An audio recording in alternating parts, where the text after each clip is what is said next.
बार high power purchase committee की meeting इसलिए होती है कि विभिन्न विभागों की जितनी आवश्यकताएं होती हैं वो कोटेशन या टेंडर के माध्यम से चीज़ें परचेज करते हैं। तो उसका हाई पावर परचेज कमेटी में आज जो मैंने फैसला किया, लगभग 250 करोड़ रुपए के ऐसे विभिन्न विभागों के, जिसमें पावर डिपार्टमेंट का भी था, कॉरपोरेशन, शुगर मिलों के लिए कुछ चीज़ें खरीदनी थी, एनिमल हस्बेंड्री की, इस नाते से कुछ विषय आए थे। तो अलग अलग विभागों के सारे विषय थे और आज वो सारे कंप्लीट हुए हैं। सर, बड़ौदा चुनाव के नतीजे आ चुके हैं, आपके अलग ट्वीट पर आपने आज कैसे देखते हो सर इसको? आपका क्या आकलन है सर?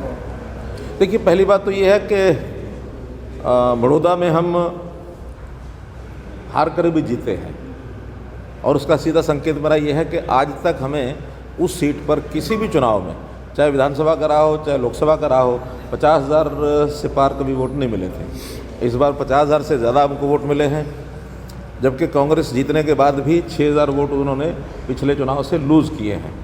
तो उस नाते से सीट में ठीक है उनको, क्योंकि वोट टोटल मिला के ज़्यादा हैं तो सीट उनको मिलनी थी। परंपरागत ये कहा जा सकता है कि लगातार उनकी सीट जीतते आ रहे हैं, चौथी बार वो जीते हैं।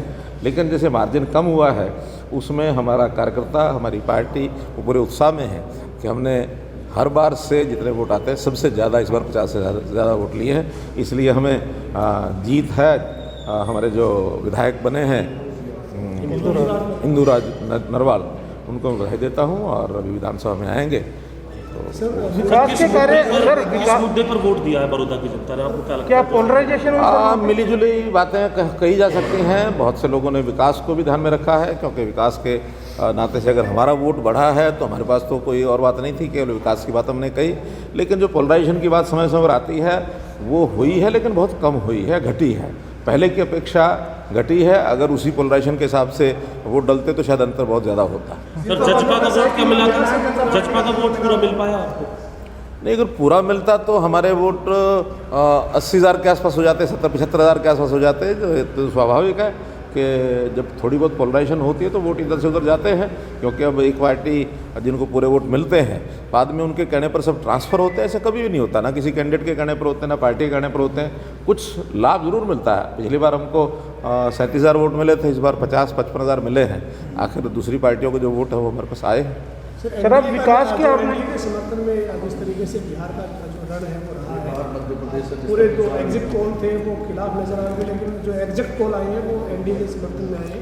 कैसे अब एग्जिट पोल वाला प्रश्न तो मैं आपको करूंगा, आप उसका उत्तर दें, और जो वास्तव में जो हुआ है उसका उत्तर मैं दे देता हूँ, क्योंकि एग्जिट जो पोल आता है वो आपके भाइयों द्वारा किया जाता है। एग्जिट पोल इसीलिए कहा सकते हैं जो एग्जिट आ गए। मैं तो बता रहा हूँ, एग्जिट पोल तो आपके भाइयों के द्वारा किया जाता है। अब उनको बार बार सोचना पड़ेगा कि हाँ, एग्जिट पोल में कैसे थोड़ा सा उसको नज़दीक लाया जाए वास्तविकता के। ये आपका करने का काम है, आप करिए।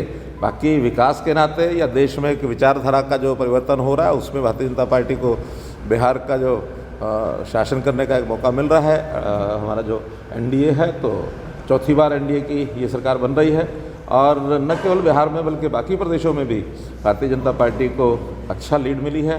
चाहे वो मध्य प्रदेश हो, चाहे वो गुजरात हो, चाहे वो उत्तर प्रदेश हो, कर्नाटक हो, इन सब स्थानों पर भारतीय जनता पार्टी को आगे बढ़ने का मौका सर, जिस तरह से आप बड़ौदा में कहते रहे कि बड़ौदा पिछड़ा हुआ इलाका है, कई घोषणाएं आपने इस चुनाव के दौरान भी दी।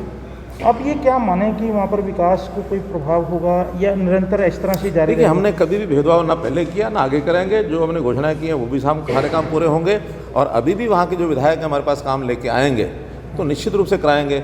लेके आना ये उनका काम है, अगर वो न लेकर के आए तो उसमें हमारा कोई दोष नहीं।